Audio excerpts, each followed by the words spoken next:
Hey, welcome back to another episode of the Reverse Mentor Lab. You're back with your hosts. I'm Josh, and Jens is on the other side of the line.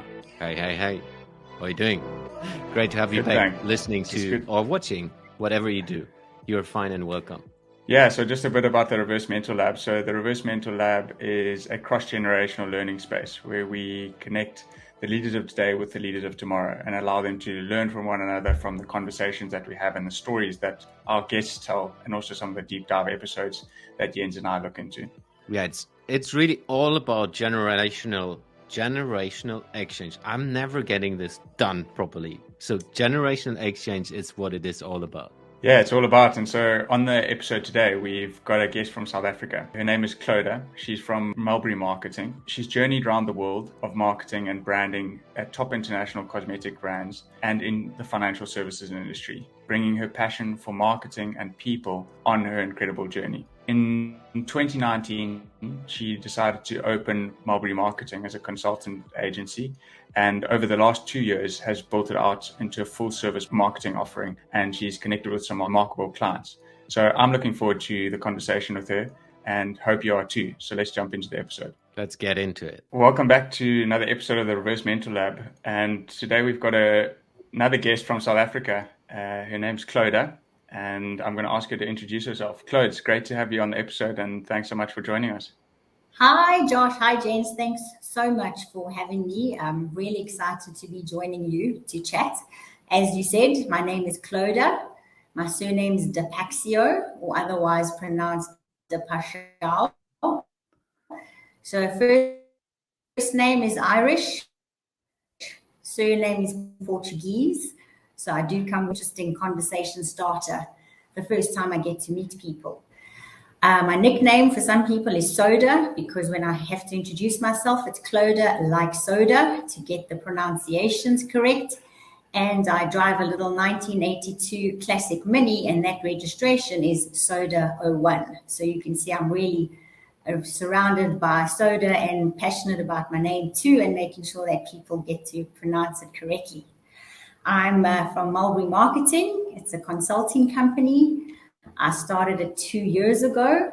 Prior to that, I was in insurance or working for big corporate insurance companies. And before that, spent 20 years in the cosmetics industry, working for some top international cosmetic brands. But I must say, I think the most exciting part of my career and my journey has been these last 2 years of being self-employed and entrepreneur, and the lessons that I've learned along the way and the people that have journeyed with me on it. So thanks so much for letting me join you today. Yeah, great. It's always fascinating to meet someone who has also come from a corporate background, and I'm always interested in understanding what made you jump. It's like for me at least, it's also 2 years ago. It was like a cliff, and you're watching down, and it's like, holy cow! You hold your breath and then you jump. How was it for you? So, James, I was given sort of a heads up in early 2019 that the company I was working for was going to go through a restructure. So that pretty much for me was the writing on the wall. You know, restructures start happening. What's going to happen? So I got my headspace then, early 2019, around the fact that I potentially would be getting retrenched or would need to move on. So I needed to make a decision. Was I going to get my CV out there in the market? Did I want to go and join again another company? Or was I going to back myself and open my own company? Many years ago, I did work for myself. My company then was also called Mulberry Marketing. And I think then, being younger, not as networked, I didn't really sort of stay self-employed for very long. I felt that I needed to go back into corporate. But that was a story for another day. Roll on all the years, you know, I think gotten a bit more, not as I said the other day, not so young and dumb, but now a lot more experience, networked, a lot more confidence. So I thought, well, let me just, as I say, back myself, start Mulberry Marketing again, and just take it from there. I've also been asked, why is it Mulberry Marketing? It's named my company that initially from when we were growing up, we had mulberry trees in the garden at home. So we were always in the mulberry trees, eating the mulberries. If you're familiar with that fruit, gents, it leaves like Not at hectic all. stains. So yeah, Josh, I think will know when you're running around as kids in South Africa, barefoot in the garden, standing on mulberries, you got mulberry stains everywhere. And it just was like amazing memories for me. So I thought I'm going to just call myself Mulberry Marketing again and go into the market. So yeah, that's what the jump was, back yourself. You need to leave corporate and try that self-employed journey again. And it actually has worked out amazingly well for me. So I've been very fortunate. Yeah, great to hear. Yeah, well, Clodagh, that's the first time that I've actually heard the whole story behind Mulberry Marketing. And as I'm hearing it, I'm thinking of, for those who are familiar and for those who aren't as well, the concept of and how a mulberry tree is used in terms of providing food for silkworms. And I think in this concept, and you guys may think I'm a bit crazy about where my brain went with this, but I thought about you, Mulberry Marketing, and you are essentially one of the silkworms that's going and weaving the magic inside of all of the different companies that you're working with. And I think if you just hire Josh. if you just think about that from a concept perspective, and I know that you've also hired another person to support you inside of Mulberry Marketing, and that's growing, and you've got some great stories and working with some cool clients inside of that. But it's really interesting, and just going back to the question that Jens asked about making that jump and around these different circumstances that created that environment for you to take that step. And inside of, the last year from 2020 and dealing with COVID, there've also been some challenges in terms of how owning your own business has taught you things. But I think it's also created a remarkable opportunity to go about doing things differently.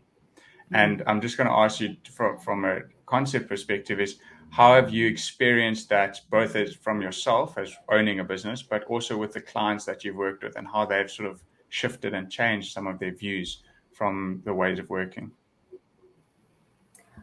Sure. I think, Josh, as you say, when COVID hit us all, we very quickly had to adapt to the working from home.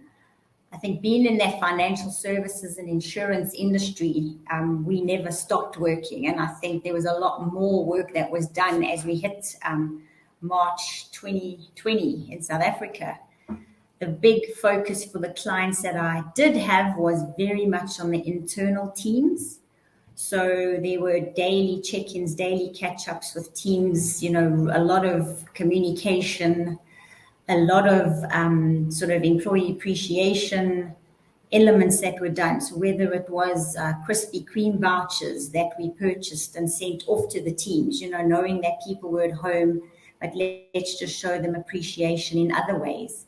One of our other insurance clients, we worked on a whole lot of little activity booklets and things that they could do with their children at home, or even if you were single at home, what could you get up to? Here's some activity for the children, or here's some menus you can follow, or here's some things you can do in your house. Because as you know, for those first few weeks of level 5, we couldn't leave our homes. So that's what I found with the clients. It was very much the quick brainstorming and thinking as to what could we do for the internal team, which was a very strong focus. And then obviously working to see how then they could manage with the clients, etc. But there was a strong internal focus and just ensuring that everyone was, doing okay. Yeah, it's quite interesting to see that pattern. I mean, COVID is everywhere, so that's. Yes. I think there are a lot of things which are similar, but I've seen the same pattern in the company I was working, and as well in the companies I worked before that. This internal focus, and from a business perspective, but as well from a human perspective, is hey, let's get our stuff feeling well as a starting point, and what was done in that company was like, hey, let's meet every lunch for 15 minutes and have a lunch chat while we are eating, because normally we would be sitting together or meeting in the canteen, depending on where you are, and just getting that a little bit going. It's quite interesting that you explain the same thing with your clients, that people are interested in that. How do you use that from a marketing perspective towards their clients? Because I guess you help them as well with marketing towards their clients, not just the internal focus. How do you use that as a story or powerful ways of thinking towards the marketing strategies and ways of working? Yeah. Gents, just trying to, I think the next step with the external client, it was then just, I guess, ensuring that we as the brand and marketing team had then given the teams the necessary professional looking documentation to then have those virtual meetings, etc. Yes, we always had PowerPoints or presentations, but that would have always been delivered in person. So it was a shift then to ensure, that now the presentation really is looking good. So it's going to captivate that client on the other side when they are now looking at your team's meeting.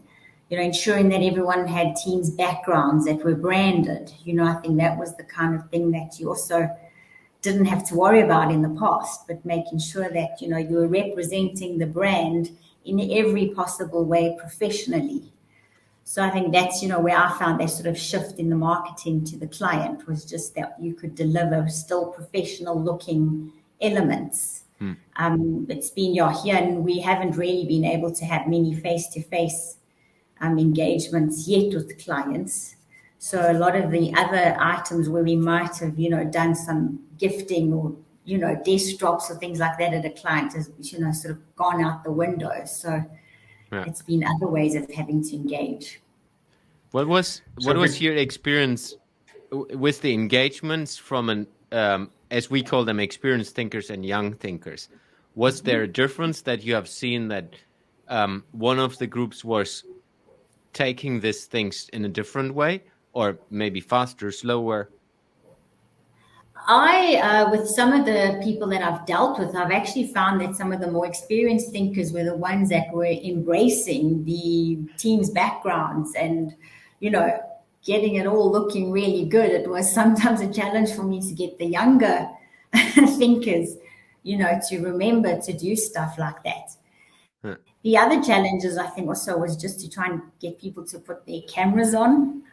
There was so a lot of that sort of thinking. And I guess it also depends on people's personalities and how they like to engage. I love being with people and being surrounded by people. So I found it extremely difficult, working virtually like this all the time and having to just look at circles or pictures of people and not seeing them, face to face. Yes, I think, Clodagh, there's some great sort of points that you raised there. And the first thing, just quickly, was it's quite interesting what you mentioned about the so-called experienced thinkers, people who are slightly older potentially, being more sort of conscious about how they are appearing inside of a Zoom or physical setting.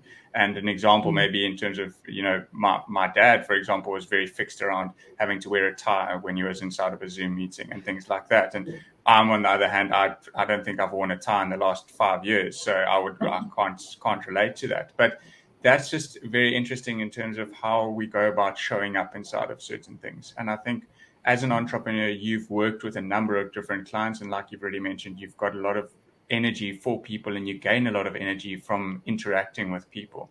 So how do you think about this virtual world? How can we interact differently with people regardless of sort of how we're showing up on Zoom, whether we've got our cameras on or whether we've got our cameras off? Do you have any cool ideas that people could consider around how to drive people interaction inside of this space? Yo. Goodness, Josh.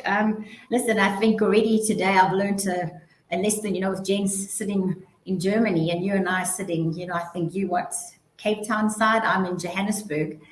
I think it's really shown, you can engage. I think it's just a case of, as you say, show up, put your cameras on, have that chat. We have gotten a lot more used to the video calls, etc., etc. Last year it was very uncomfortable and, muting yourself and cameras on and cameras off. But I think we're getting used to this new way of doing things and engaging. So it's how we just move forward with it and bring it into our, daily lives or business meetings or approaches. Do you think that will stay like this, or will it swing back to go to the other side? Hey, we don't do Zoom calls anymore. We only want to do physical. What are your thoughts I on don't that? think we'll ever swing back to how we were. I think that's my feeling. I think it has shown us that you can get by having a Zoom meeting or a virtual something. I do think there is still merit though when you can get together face to face if need be, for brainstorming or, for me, there's nothing better than sitting together in a room tactically, being able to, brainstorm, write on a board, to pick up your post-it notes. I know things like that can happen virtually as well. But I think everything's evolved. So the way that we used to do things, I don't think will go back to being the same. I think the hybrid working is a good concept. These, virtual meetings, yes, can save time, etc. But I don't want to discount the sort of face-to-face. I think the one thing that I miss tremendously is the eventing that we used to go to and the network events. That was one of the best ways of meeting and engaging with people. And I think that's what everyone's hankering towards. And I do hope that comes back in 2022, at least having to network that way. Yeah, it's interesting, and I know especially here in South Africa, but also in other parts of the world, networking, that's how you met people, that's how you built networks, built relationships, and I think we've been challenged to create these serendipitous exchanges inside of this digital world, where it's not, going to grab a coffee or going to have a cocktail together or something like that, and that networking, especially inside of the financial services industry, does form a big part of the, the way of working and how you build out relationships over time. But Clodagh, I just want to go back to sort of what you mentioned around some of your experience, coming from a cosmetics industry, spending considerable amount of time in that, going over to financial services and then bridging out and, starting your own thing. And how and what are some of the lessons and learnings that you've used through the years to help you navigate your own entrepreneurial journey? Okay. Cosmetics certainly set the tone for me in terms of structure, dealing with the international companies that sort of send down, this is the brand and this is how you need to ensure that it's displayed. So if you're in Hong Kong or England or South Africa, the brand that you're representing needs to look the same for the client. So I certainly got a good learning in the cosmetic space on that. As you say, Josh, moving from then corporate into my own business, I think it's do it properly, from the beginning. Make sure that you've got a good accountant, that person can set you up from the get-go with the correct corporate registrations, tax. You don't want to start having to worry about going back in time, when you've been operating for a few months and now you're trying to get your invoicing, tax, etc., all sorted and your company registered. So as I say, get a good accountant, let them do that for you. Invest in an accounting platform so that you are able to issue your invoices, do your monthly recons, etc., and understand how those platforms work. I think any business owner should understand exactly how everything's working. And sure, as you get bigger and you grow, you can let your accountant take on a lot of the other tasks for you. But I think just understand how it all works, and it just gives you an insight into what it takes to run a business. Depending on the line of business that you're in, investigate whether you need to have professional indemnity cover. So in my line, being in marketing, doing copywriting, press releases, etc., definitely it was important that I made sure that I had the right liability cover in case there was anything that you put out there and then someone obviously challenges you on or wants to, lay a claim. So get a good insurance broker and just make sure that you get that annual cover for yourself so that you're covered against any potential incidents that could arise. Get a business banking account so that from the get-go you're invoicing out and getting money into the correct bank account. Again, don't have anything coming into your personal side. and just make sure that you also purchase the necessary licenses. So don't, get the proper software licenses, get G Suite or whatever other email platforms you want to use. I think don't be emailing clients from a Gmail account. Rather just make sure that from the get-go you're professional and mailing them from your business account as well. And I think it's just smile through the process and look forward to the future. You're going to have moments of pulling your hair out as you set up your website or emails. You try and get things to tie in, but it's all part of the learning, and it's all something that eventually, when it's all working and things are going smoothly, that you can pat yourself on the back and say, well, I did it. This is what it took, but I'm here and it's all working out in a success. Yeah, I can relate to that. So for me, it was quite a struggle in the beginning, coming from the corporate where you have literally, you have a lot of silos in most of the corporates, whereas like you work in one piece, but you have nothing to do with finance. Like you work in marketing and it's like finance is so far away. It's like, these are the number guys, or the other way around. Hey, I'm a numbers guy. I have nothing to do with marketing. When you jump into your own business, you're everyone and everything. How was that for you? It's like doing everything yourself and getting things running.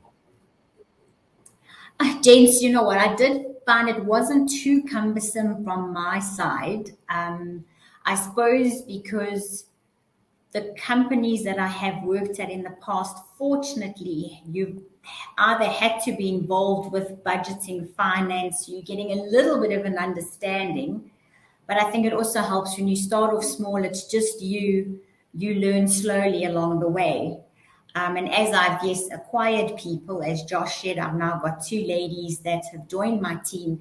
Now I am, having to, get my head around the tax payment for them and the UIF, the Unemployment Insurance Fund, making sure that all of that is in place correctly for the people who work for me.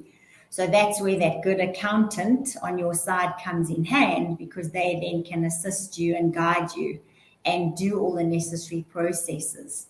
So as I said, it was smile through the process, because sometimes it is going to be frustrating, but it wasn't, I guess when you're on the other side of it, it wasn't as bad as I thought it was going to be.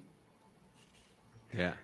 So what a question, and what you just mentioned, Clodagh, made me think about employment and hiring people.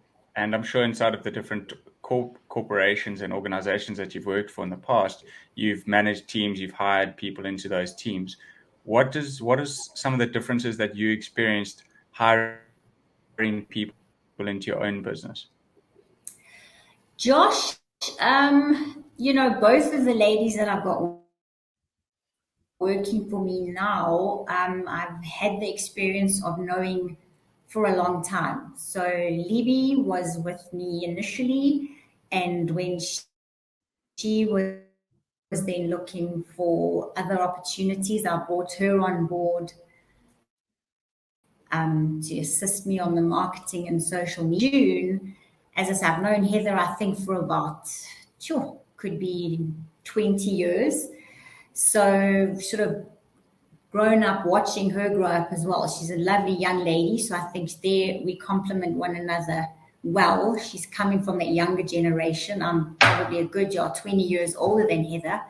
And it's just, for me, it was knowing them and knowing what their personalities are like and how they're going to work. So there wasn't any hectic, I want your CV and let's have an interview.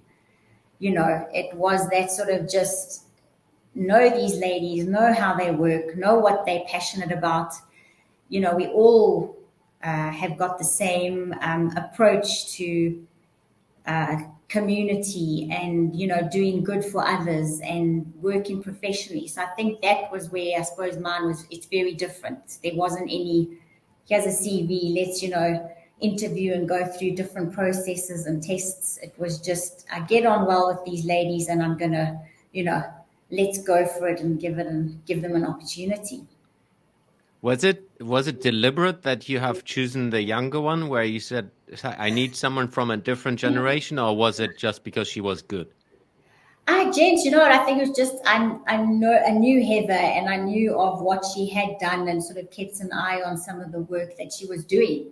But I think at the time when I realized a few months ago that if I'm wanting to scale my business, I'm going to have to start looking to bring someone else on board. And I thought the opportunity would be to look at getting someone younger, because there certainly is a totally different way of thinking and experience that, they can bring on board. So I think we really complement one another, because we've got someone in their 20s, their 30s, their 40s, and we all think the same but different, if I'm making sense. So we all, I think, bring something to the table, and I'm learning something new every day, so that's important. Yeah, and I guess that's most probably, maybe without noticing it in details, also noticed by your clients, because you can serve them in different ways with different flavors on their needs. Yes. And I think it's just, as you say, I mean, we bring different thought processes, so where I will be giving the lady sort of experienced thoughts about a branding or, how I've seen something, they've certainly also just brought something different to the table with what they, know and can do on the social media side, which I would not have thought of. So it's a new learning journey for us, because as I say, Heather joined the team in June, so she's been with us for 3 months, but I think we slowly, getting our ways of thinking and doing different things.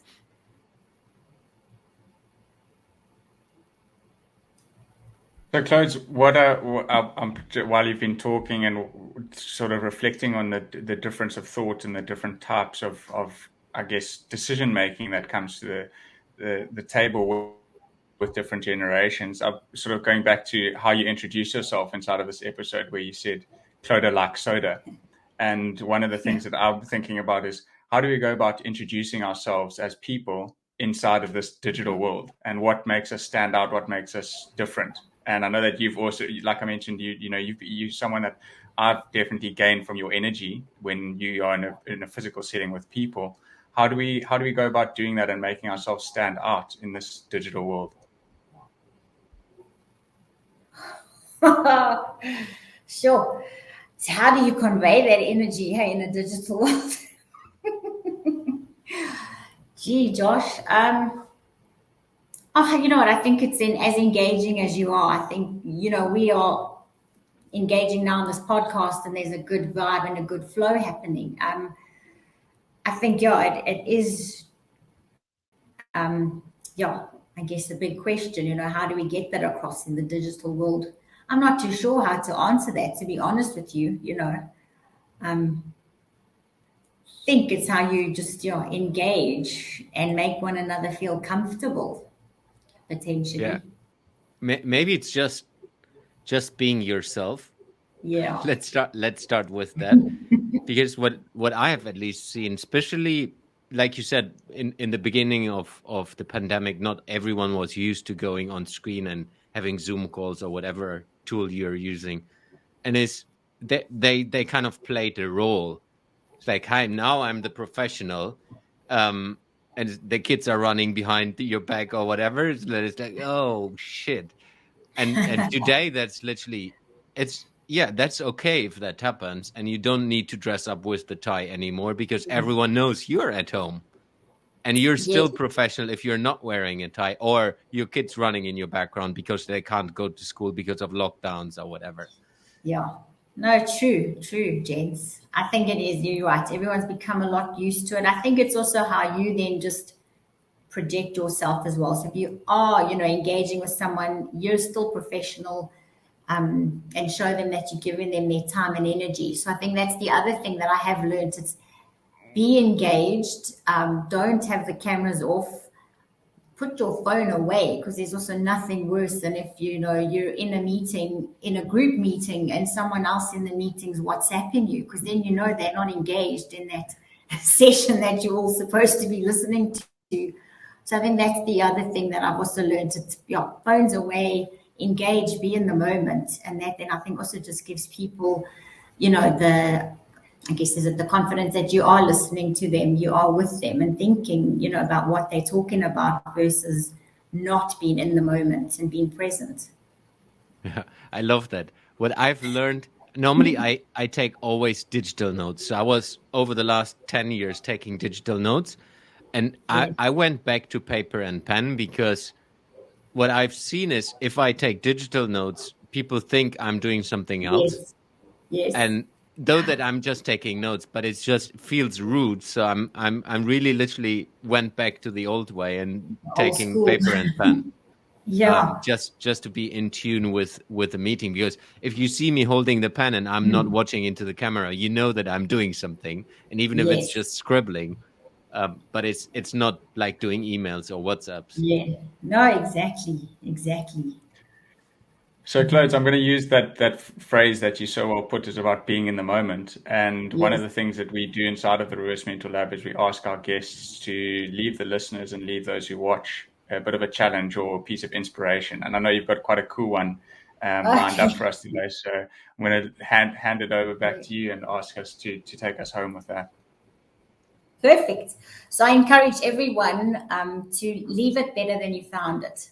That's a person, a place, or a project. And by what I mean by that is leaving it better than you found it. A person, a stranger, giving them a smile, giving them a compliment, just making sure that you're going to leave them feeling a bit better after they've engaged with you. If it's a project, it could be work that you're doing. I'm very sort of stand by that. If I can't add value to a project or do work, then why am I there? I need to make sure that what I work on, I'm going to leave it better than I found it. And a place. So whether it's joining your local community police forum, supporting a charity, going and picking up litter in the park, or when you're coming in from your run and your cool down walk, just pick up some of the litter that's on the streets, just making sure that your place, your community is being left a bit better than you found it. May I speak about the charity side of what I do then, Josh, that I feel Of passionate course. about? Of So course. I That's am what an it's all about. ambassador. I'm an ambassador for a non-profit company called I Love Boobies. Yes, gents, boobies. They sell fun sporting apparel that raises funds for ladies in the rural areas to have their free breast cancer screening. So I know Josh is familiar with I Love Boobies. They've got really funky socks, shirts, cycling apparel, etc., etc. They do amazing virtual races that you can enter. And they've actually got the Imagine race, which is happening on the 23rd and 24th of October, where you can customize your race, your discipline, your distance. So you can swim on one day and run on the other, or cycle one day and swim the next. So that's the Imagine race, which the I Love Boobies Foundation have got running. And Joe, if you go online to iloveboobies.co.za and shop, if you use my name at checkouts, then you also get 10% off all of the apparel purchases that you make. So that is one of the sort of charities that I'm passionate about and really love supporting them. So thanks for the opportunity for me to tell you about them. That's great, and we will put the link as well into the show notes, so Thank for you. everyone listening, you can find it. Cool. Yeah, so Clodagh, I think that's a great way to sort of end it and to bring this discussion and conversation that we've had to a close. And thanks so much for being so open with your time and sharing some of your learnings from not only the last year, but also the way that you've learned from different scenarios and different experiences that you've had through your working journey so far. And, you ended off quite well. I really found it quite meaningful in terms of putting the charity up front. And I think that if you think about the challenge that you've left for us to think about and to ponder is leave it better than you found it. And I think inside of this world that we're coming out of now with the pandemic, with new ways of working, meeting different people, how can we leave it better than we found it, or leave it better than it was before? So really powerful message. I've really enjoyed the conversation today. Jens, thanks for recording another episode. It's been great to be back on the podcast with you. And Clodagh, great to connect again. Hope to see you in person sometime soon. Yes. Thank you, Josh. Thank you, Jens. Thank you, Clodagh. It was great meeting you and talking to you. You too. Thank you. Thanks for joining us for another episode of the Reverse Mentor Lab. I really enjoyed this conversation with Clodagh, and I know Jens did too, because we were both frantically scrabbling notes and jotting down some of the nuggets that Clodagh was sharing. My biggest takeaway from the episode was linked to the challenge that she shared, and I really felt inspired to take on different things and also to look at different ways of doing things. Jens, how about you? Yeah, I loved the challenge as well. It was a good conversation, and it's always great to meet someone who has had a similar journey, like working in the corporate world and then jumping into their own entrepreneurship journey. But I also like the challenge is like, leave it better than you found it. I think it's something everyone can relate to. Doesn't matter if you're an experienced thinker or a young thinker. So yeah, really enjoyed the episode, and of course we'll put all links into the show notes so that you find the NGO she mentioned, of course, her business, her LinkedIn profile, and so on. What else do we have up for the listeners? Yeah, well, maybe just a quick recap of the conversation. And for those who listened quite attentively, you would have picked up that Clodagh's got a wide experience. She's worked with cosmetic brands, she's worked with financial services, and now she's gone into starting her own business. And right at the beginning of the episode, Jens spoke about this jump and what caused her, what inspired her to jump. And if we think about this time that we're in, is that we may all be facing a jump, and you may just need a different conversation with a person or an point of inspiration from listening to a podcast or engaging with someone a little differently than you've done before. So think about that concept of a jump, and we hope that this episode has inspired some of that thinking on you, or maybe given you a different pause for thought about something to consider. So thanks so much for joining us. And Jens, if people want to get in touch with us and to learn about more of the things that we do, how can they do that? Yes. So if you're interested in generational exchange, and specifically if you work in a corporation where you have a couple of people working together that are from different generations, and look into how can you use the engagement between, as we call them, young thinkers and experienced thinkers, to future fit your business, because we truly believe that if you don't do this right now, you will have challenges in the future. So if you're interested in engaging with us, you will find our contact details inside the podcast. And if you can't find it there, you can find us on LinkedIn. That's the easiest way. Google us. You will find us everywhere. Of course, in the podcast, you should find our emails as well. So just reach out to us. We're happy to engage with you and happy to look how we can help you, like we help a couple of global companies in the moment on how they can bring this mechanism of reverse mentorship and generational exchange into their business to future fit the business. Thanks for listening, and see you in the next episode.